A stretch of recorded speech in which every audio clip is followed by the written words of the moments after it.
when you listen to the old blues, you get an idea of what a mixed culture the South was, where that music grew up.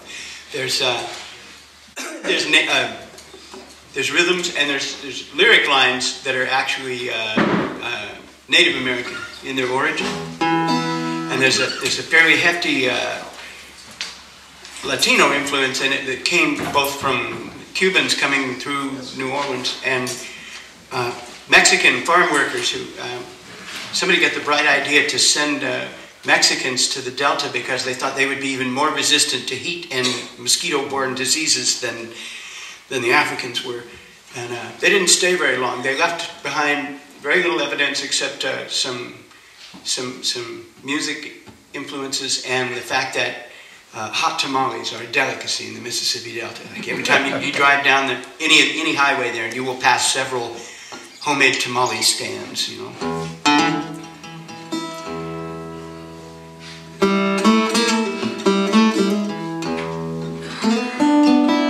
And there was always an interplay between black and white musicians. Less so in the Delta. The Delta keeps its Africanness because there were great big populations of African Americans who had almost no dealing with white people. They'd go to the company store twice a year, and they would once to get their what was called the furnish, when you went in to get your clothes and harness and seed and stuff, and then you went in to get your cotton weighed and get paid for it, although you didn't usually get paid. What it did was almost pay off your bill at the company store, and then that way you'd still be around and work for them again next year, you know.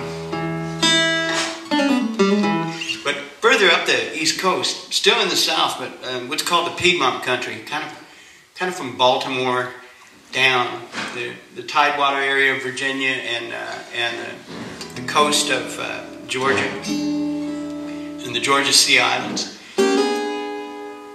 There were fewer slaves. The farms were smaller, right? And they grew stuff like apples and tobacco, and they were small plots. Nobody owned a lot of slaves, and so there was more interaction. And so when you hear the Piedmont style blues, it actually sounds kind of like white country music because it's what white country music came out of. Merle Travis, the great Nashville, the godfather of Nashville guitar. Chet Atkins copied Merle Travis, and everybody else copied Chet Atkins. Merle Travis got his style playing from Ike Everly, whose sons were the Everly brothers. And Ike learned it from a black Piedmont blues player from East Tennessee. So when you hear contemporary Nashville guitar, really at the heart of it, what you're hearing is Piedmont style blues.